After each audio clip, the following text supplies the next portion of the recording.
It is hard to believe that my best friend was born in 1949, but it's true.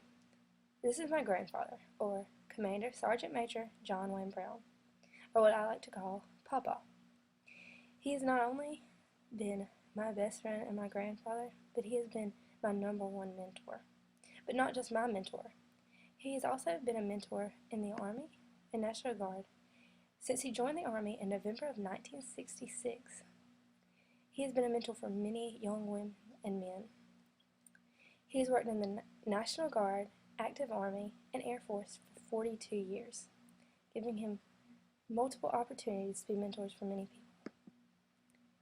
He was quickly sent off to Vietnam in 1967 after only being a year in training. There in Vietnam, he was an air gunner in the air and a crew chief, but on land, he was the mechanic for the helicopters. After Vietnam, he was sent to Kuwait for 6 months. He would most likely describe this experience as being a sandstorm, sand dunes, sand hills, sand streets, sand smell, sand taste, but most importantly, sand everywhere. He said Kuwait was described perfectly in this picture because it was like a view on every single side, and he would drive for hours and hours for 6 months in the middle of just sand. He said that to stop, he would have to get out, pull out a chair, and eat, and that was his lunch place, not like many of the restaurants around here. He also did a lot of airstrikes, taking down many armories in Kuwait. But after this, it was pretty peaceful when he got back until the tragic event on 9/11, 2001, where the Twin Towers were struck in an act of terrorism.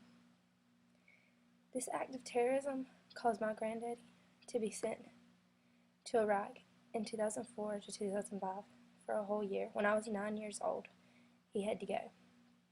While he was in Iraq, he gained many honorable medals. One in which, where he took over Saddam Hussein's one of his palaces, and this picture is what shows him taking over and where he was at. Another honorable act that he committed while he was there was taking out the bridge.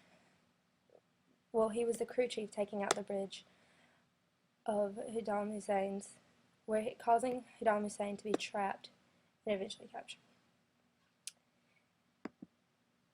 Many of my grandfather's medals and honors are not mentioned on here, considering he is listed for 35 honorable medals. He is the most decorated soldier in Bishopville, South Carolina, and he can be seen in the Cotton Museum's displays to the day in Bishopville, South Carolina. A few of his honorable awards were the 6th Award Air Medal, which is the highest medal offered in the Air Force, the 3 Bronze Stars he gained in multiple areas of the Army, National Guard, and Air Force. He also gained the St. Michael Bronze Award for his acts in the Army Aviation and the task force of the Vietnam War. He also earned the Army Commendation Medal for his acts of bravery, and he was inducted into the Army National Guard Hall of Fame as his many brave and courageous acts. The most important to me, though, is that he's not only my grandfather and my best friend or mentor, he is also a father to me. Because when I was 6 years old, my parents got a divorce, and me and my brother were living with my mom, supporting us alone. I was very confused by this because I didn't know why my father would leave me and he wouldn't want to take care of me or my brother. So I was talking to my papa because he was always there for me, and I always knew that he would have the right words to say.